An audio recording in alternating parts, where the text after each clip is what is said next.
As we enter into the new year, it's time to give your investment portfolio a fresh start.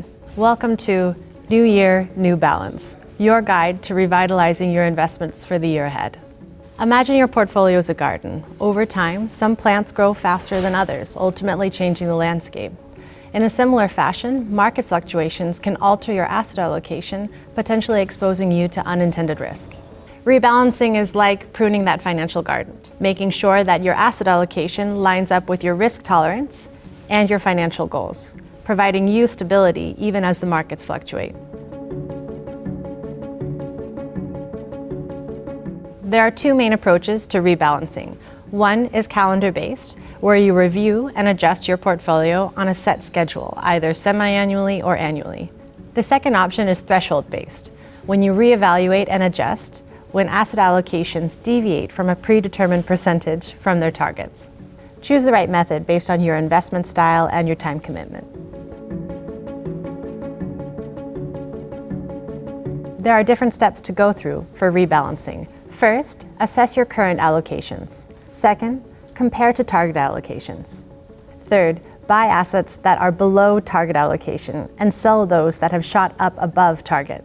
And fourth, important, remember to document your changes.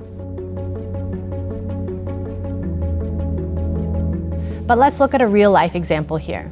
Imagine that you have a $100,000 portfolio that you invested in January in 2024. 60% you put into an S&P 500 ETF, and the other 40% you put into a long-term Treasury ETF. By January 2025, your S&P 500 ETF has gone up 27%, now having $76,200. At the same time, your long-term Treasury ETF has gone down 3% and is now at $38,800.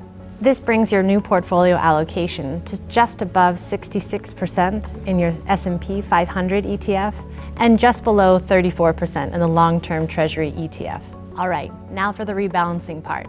Now we need to sell $7,200 of the S&P 500 ETF, and we need to buy $7,200 of the long-term Treasury ETF. No one's perfect with rebalancing, and oftentimes we make some of the same mistakes. Some of those pitfalls could be emotional decision-making. Humans are driven by emotions, but emotions aren't always rational. Alternatively, neglecting to rebalance your portfolio could lead to unwanted risk within your portfolio. On the flip side, over-rebalancing could lead to extra transaction costs. Keeping transaction costs in mind is important as you rebalance your portfolio, so don't ignore costs.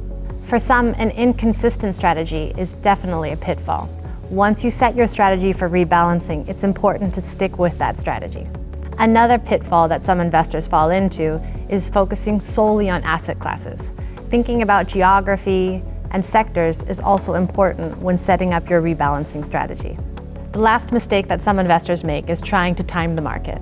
By trying to do that, you might be missing out on profits by waiting for an advantageous situation to take place. By avoiding these pitfalls and mistakes that investors tend to make, you'll ensure that you have an effective rebalancing strategy in your portfolio. As we enter into the new year, rebalance your portfolio if you haven't already. It's a strong and powerful way to make sure that your money is working as hard as you are. Here's to a prosperous and well-balanced new year.